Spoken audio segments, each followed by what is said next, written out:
ونصلي على رسوله الكريم أما بعد فأعوذ بالله من الشيطان الرجيم بسم الله الرحمن الرحيم إن كل من في السماوات والأرض إلا آتي الرحمن عبدا لقد أحصاهم وعدهم عدا وكلهم آتيه يوم القيامة فردا إن الذين آمنوا وعملوا الصالحات سيجعل لهم الرحمن ودا فإنما يسرناه بلسانك لتبشر به المتقين وتنذر به قوما لدا وكم أهلكنا قبلهم من قرن هل تحس منهم من أحد أو تسمع لهم ركزا۔ سورۃ مریم کا درس چل رہا۔ آج اسی سورت کی آخری آیت نمبر 93 سے لے کر 98 تک تلاوت کی گئی۔ گزشتہ آیتوں کے اندر اللہ رب العزت نے فرمایا کہ یہ مشرک لوگ، کافر لوگ اللہ رب العزت کی طرف، یہودی لوگ اللہ رب العزت کی طرف اولاد کی نسبت کیا کرتے ہیں، حالانکہ اللہ رب العزت اولاد سے پاک ہے، اللہ رب العزت کو اولاد کی ضرورت نہیں ہے، اور یہ بہت ہی بڑی بھاری بات کہتے ہیں، اور اتنی بھاری بات کہ اس باتوں کی وجہ سے امکان ہے کہ آسمان پھٹ جائے اور زمین ٹکڑے ٹکڑے ہو جائے اور پہاڑ ریزہ ریزہ ہو جائے کہ یہ لوگ اللہ رب العزت کی طرف اولاد کی نسبت کیا کرتے ہیں۔ آج کی آیت میں اللہ رب العزت نے فرمایا کہ آسمانوں میں اور زمینوں میں جو کچھ بھی ہے سارے کے سارے اللہ رب العزت کے پاس، رحمان کے پاس آئیں گے عاجز بن کر۔ عبدہ عاجز ہے کہ بندہ عاجز بن کر اللہ رب العزت کے ہاں پہنچے گا۔ اللہ رب العزت کی مخلوق آسمانوں میں اور زمینوں میں اتنی ہے کہ ہم شمار نہیں کر سکتے، یہاں تک کہ فرشتوں کی تعداد اتنی ہے، حدیث مبارک میں آتا ہے کہ ہر انسان اور جن کے ساتھ 10 فرشتے موجود ہیں جو ان کی حفاظت کیا کرتے ہیں، ہر وقت موجود رہتے ہیں۔ ایسے ہی کرامن کاتبین وہ الگ ہیں 4 فرشتے جو وہ لکھ رہے ہوتے ہیں ہمارے اعمال نامے، سب کچھ جو کچھ کر رہے ہیں وہ ہمارے اعمال کے کتب تیار کر رہے ہیں، اور ان کی ڈیوٹیاں فجر کے وقت تبدیل ہوتی ہے، رات کے وقت فجر والے چلے جاتے ہیں، دن والے آ جاتے ہیں، دن کو عصر کی نماز کے وقت چلے جاتے ہیں، پھر رات والے آ جاتے ہیں۔ اتنی مخلوق صرف انسان کے ساتھ ہے۔ حدیث مبارک میں آتا ہے کہ ایک فرشتہ انسان کے دل کے پاس ہوتا ہے، اگر اچھا القاء ہو تو سمجھ لینا کہ یہ فرشتے کی طرف سے ہے، اگر برا القاء ہو تو سمجھ لینا کہ یہ شیطان کی طرف سے ہے۔ اگر برا القاء آئے تو اس وقت لا حول ولا قوت الا باللہ پڑھ لیا کریں تو اس سے دور ہو جائے گا۔ ایسے ہی حدیث مبارک میں آتا ہے کہ ایک فرشتہ ہونٹ کے پاس موجود ہوتا ہے، جو کچھ وہ ذکر اذکار کرتا ہے، درود شریف پڑھتا ہے، وہ آپ صلی اللہ علیہ وسلم تک وہ فرشتہ پہنچاتا ہے۔ تو اتنی مخلوق صرف فرشتوں کی ہے انسانوں کے ساتھ۔ ایسے ہی حدیث مبارک میں آتا ہے کہ بیت اللہ کے سید میں آسمانوں میں بھی ایک بیت اللہ ہے جس کا نام بیت المعمور ہے، اور وہاں فرشتے اس کا طواف کر رہے ہوتے ہیں۔ جب سے دنیا قائم ہوئی ہے اس وقت سے لے کر قیامت تک کرتے رہیں گے، لیکن فرشتوں کی تعداد اتنی ہے جس نے ایک دفعہ بیت المعمور کا طواف کر لیا تا قیامت اس کا دوسری مرتبہ نمبر نہیں آتا۔ ہم مسلمانوں کے لیے، انسانوں کے لیے کتنی اللہ رب العزت نے آسانیاں کر دی ہے، جب چاہیں جس وقت چاہیں اللہ رب العزت نے استطاعت دی ہے تو بار بار بیت اللہ کی وہ زیارت کر سکتا ہے، لیکن فرشتوں کی تعداد اتنی ہے کہ ایک دفعہ وہ بیت المعمور کا طواف کرنے کے بعد دوبارہ اس کا نمبر نہیں آتا۔ تو اللہ رب العزت کی مخلوق بہت ساری ہے، تو اللہ نے فرمایا کہ جو کچھ ہے آسمانوں میں اور زمینوں میں سارے کے سارے اللہ رب العزت کے ہاں قیامت کے دن آئیں گے، عاجز ہو کر آئیں گے، اور اللہ رب العزت نے ان میں سے ہر ایک کو گھیر رکھا ہے اور ان کی گنتی کو مقرر کر رکھا ہے۔ وہ دن آئے گا تو سارے کے سارے اللہ رب العزت کے ہاں پیش ہوں گے،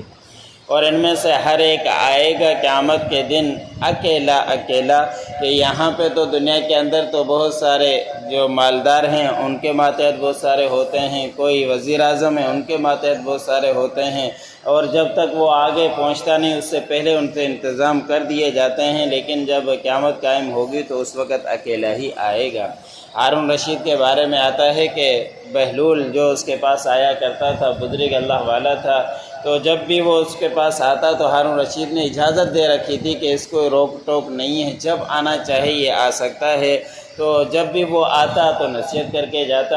ایک دن ہارون رشید نے ان کو ایک چھڑی دے دی اور کہا کہ جو آپ کو بے وقوف نظر آئے اس کو یہ چھڑی دے دینا۔ بہلول کے ساتھ انہوں نے ایک مذاق کیا، لیکن اس نے وہ چھڑی سنبھال کر رکھ دی، اور کچھ عرصے کے بعد پتہ چلا کہ ہارون رشید بیمار ہے، تو یہ بہلول وہی چھڑی اٹھا کر لایا اور کہا کہ حال احوال پوچھے، عیادت کی۔ اس کے بعد پوچھا کہ آپ نے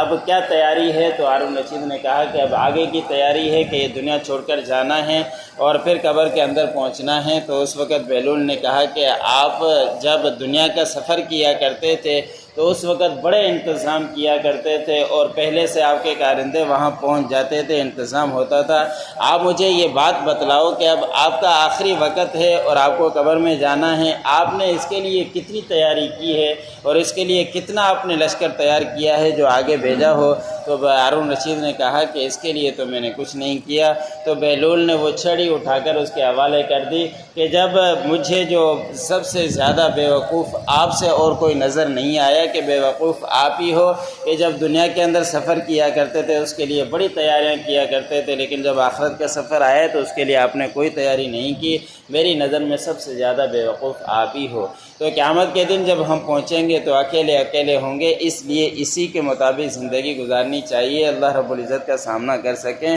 کہ ہمیں بھلائی والی زندگی گزاریں، برائی سے اپنے آپ کو بچائیں، آخرت کی تیاری کرتے رہیں۔ پھر آگے اللہ رب العزت نے فرمایا کہ جو لوگ ایمان لے کر آئے اور ایمان لانے کے ساتھ ساتھ نیک اعمال بھی شرط وہ کرتے رہے تو عن قریب اللہ رب العزت ان سے محبت فرمائیں گے۔ حدیث مبارک میں آتا ہے کہ ایک صحابی نبی کریم صلی اللہ علیہ وسلم کے پاس آیا کہ کہا کہ یا رسول اللہ کون سا عمل سب سے زیادہ افضل ہے وہ میں کروں؟ آپ صلی اللہ علیہ وسلم نے فرمایا کہ محبت کر، اللہ کے لیے محبت کر، کسی سے غضب کر، غصہ کر تو اللہ کے لیے ہی یہ کام کر، تو بس تیرے لیے یہ عمل کافی ہے۔ تو پھر اگر ہم اس طرح کے اللہ کے ساتھ خالص لوگوں کے ساتھ محبت کریں گے تو اللہ رب العزت ہی ہم سے پھر قیامت کے دن محبت کریں گے۔ پھر اللہ رب العزت نے فرمایا کہ اس قرآن کو اے نبی ہم نے آپ کی زبان کے اوپر آسان کر دیا ہے تاکہ اس قرآن کے ذریعے آپ لوگوں کو ڈرائیں اور پرہیزگار لوگوں کو خوشخبری دیں، اور جو قوم بھٹکی ہوئی ہے، مخالف ہے، جو ضدی ہے، ان کو ڈرائیں۔ اور کتنے ہی ہم نے ان سے پہلے لوگوں کو ہلاک کر چکے، بستیاں کے بستیاں تھی، سارے کے سارے تباہ برباد ہو گئے۔ کیا آپ ان میں سے کسی کو محسوس کرتے ہو یا ان میں سے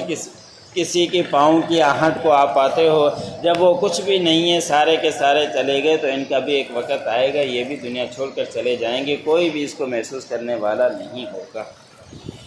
ان کل من فی السماوات والارض، نہیں ہیں جو سب کے سب آسمانوں میں اور زمینوں میں سے جو بھی ہے، الا آتی الرحمن عبدا، مگر یہ کہ وہ آئیں گے رحمان کے پاس عاجز بن کر۔ لقد احصاهم وعدهم عدا، تحقیق ان کو گھیر لیا ہے اور ان کی گنتی مقرر کر لی ہے ایک گنتی۔ وَكُلُّهُمْ آتِيهِ يَوْمَ الْقِيَامَةِ، اور ان میں سے ہر ایک آئے گا قیامت کے دن فردا، اکیلا اکیلا۔ ان الذین آمنوا وعملوا الصالحات، بے شک جو لوگ ایمان لے کر آئے اور ایمان لانے کے بعد نیک اعمال کرتے رہے، سَيَجْعَلُ لَهُمُ الرَّحْمَنُ وُدًّا، ان قریب اللہ رب العزت ان کے ساتھ محبت کریں گے۔ فَإِنَّمَا يَسَّرْنَاهُ بِلِسَانِكَ، بے شک ہم نے اس قرآن کو آپ کی زبان کے اوپر آسان کر دیا ہے، لِتُبَشِّرَ بِهِ الْمُتَّقِينَ، تاکہ آپ خوشخبری دیں پرہیزگار لوگوں کو اس قرآن پاک کے ذریعے، وَتُنذِرَ بِهِ قَوْمًا لُدًّا، تاکہ آپ ڈرائیں اس قرآن پاک کے ذریعے اس قوم کو جو حد ضدی ہے، حد سے زیادہ مخالف ہے۔ وَكَمْ أَهْلَكْنَا قَبْلَهُمْ مِنْ قَرْنٍ، کتنے ہم نے ہلاک کیے ان سے پہلے بستیاں، هَلْ تُحِسُّ مِنْهُمْ، کیا آپ ان میں سے کسی کو محسوس کرتے ہو، کسی ایک کو، أَوْ تَسْمَعُ لَهُمْ رِكْزًا، یا آپ سنتے ہو ان میں سے کسی کی پاؤں کی آہٹ۔